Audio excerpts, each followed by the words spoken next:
Hi, you probably all know the American dream, right? Well, since we can forget about this one for the next few years, let's talk about the Singaporean dream instead. The dream of owning a home. The costs of living in Singapore rank among the highest worldwide. The high level of real estate prices is mostly due to the combined effect of limited land availability and population growth. With around 5.5 million inhabitants concentrated over 720 square kilometers, Singapore actually ranks 29th on the global population density scale. The real estate market, driven by both the private and the public sector, has been highly affected by the Asian crisis in the 1990s and by the financial crisis in 2008. After that, the recovery has been fast. A bit too fast actually, and the market was severely overheating by 2013. The Singaporean government took things in hand and defined several measures to cool down growth on the real estate market. Goal achieved. Since the implementation of these measures, the real estate market sales volume and prices have decreased. In 2016, residential property demand has started to increase slightly again, but remains below the levels of 2012. Moderate sales volume and low price levels are still ruling the game. However, Singaporeans keep on seeking social status and are therefore keen on purchasing a property, and more precisely, a condominium. Wait, a what? Condominium.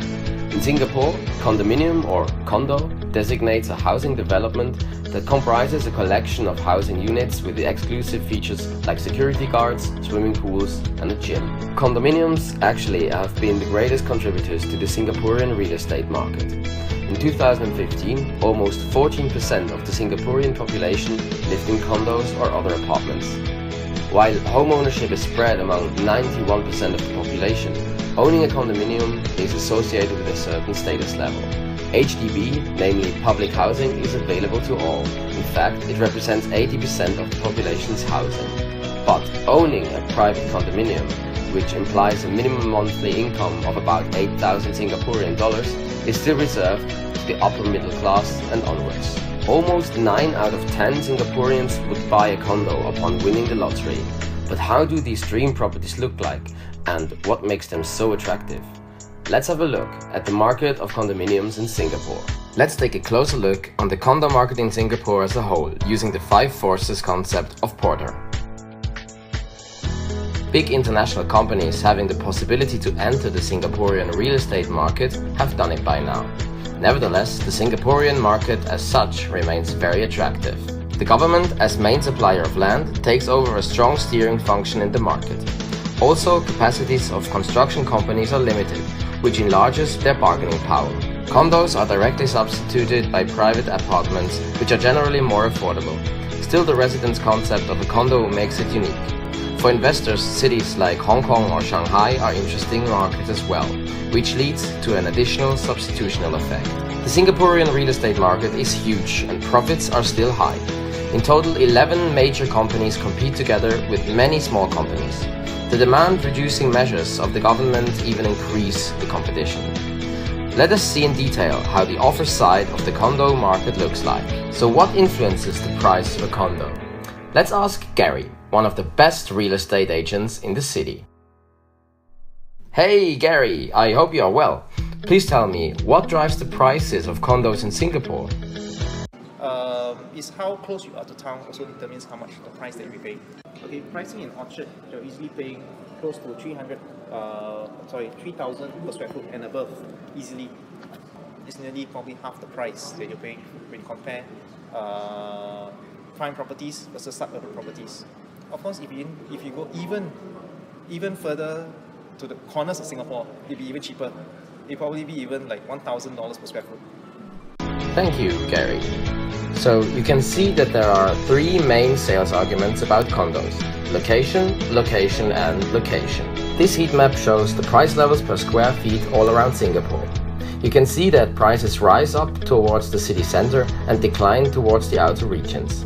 There are 3 main residence regions in Singapore: the core central region, the rest of central region, and outside of central region.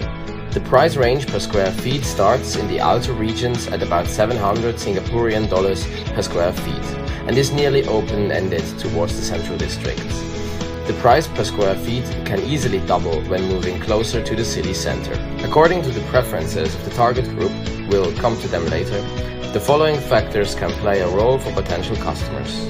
The facilities, having access to public transport, good schools, shopping malls and commercial areas, future development of the area, and floor level. What we have seen so far are the main drivers of the price per square feet. Of course, the final price is then derived by the chosen condo size. Now you have an understanding of the condo situation, let's go back to the 5 forces of Porter. Generally, the demand for real estate is high in Singapore, which shifts the market power towards the real estate companies. Nevertheless, the customers are price sensitive, well informed, have a high level of expectations and find lots of alternatives nearby. Let's now have a look at the different customer segments in the Singaporean condo market. It makes sense to segment them according to their living standard and purchasing purpose. Upsellers aspire to upgrade from public housing to private property. They hope to leverage this investment to increase their wealth in the future. At an entry-level pricing, the mass market condos are mainly located in suburban areas but come with good communal facilities. Golden ages are condo buyers 67 plus. They have worked hard for reaching considerable wealth that they now want to spend wisely. As they are looking for social contacts and love to go out to eat, they are looking for a comfortable condo with a good bedroom for their family located in the middle of the city. Middle-aged successful professionals are mostly married couples or parents, both working hard on their career. Typically, they can afford a mid-market property with a close proximity to the city center. A wide range of services, such as housekeeping or childcare, is highly welcome. In Singapore, the proportion of foreign investors in real estate stands at 9%. These investors see an opportunity to make a profit when investing in the Singaporean market. As they mainly want to rent out their condo, they seek for mid-market condos with up to 3 bedrooms. At the very high end, there is the luxury class of condos that cater to luxury buyers. They are highly sophisticated and discerning buyers who not simply want to buy a home, but exclusive lifestyle concepts that benefits their status. Typically, they seek for condos located in the prime district of Singapore. Singapore has maintained a real estate investment hub for mainly rich Chinese, Indonesians, Malaysians, Australians, and Qatari. These high net worth investors are both Singaporean and non-Singaporean purchasers seeking safe and promising opportunities in the top market. For the landlords, it's all about investments. They are hunting for middle to high class condos with up to 3 bedrooms, just to then rent it out with profit. Some are ready to buy at any time, some rather want to wait until the right time has come. You have seen the main forces influencing the condo market. Let us now see with what marketing strategies the real estate companies try to sell their condos. Currently, marketing strategies address the mass market, the middle market, or the high-end market. High-end condos are usually marketed through powerful brands and located in prime locations. But for middle and mass market, real estate agents also tap into the price argument, the child-friendliness, or an integrated commercial area.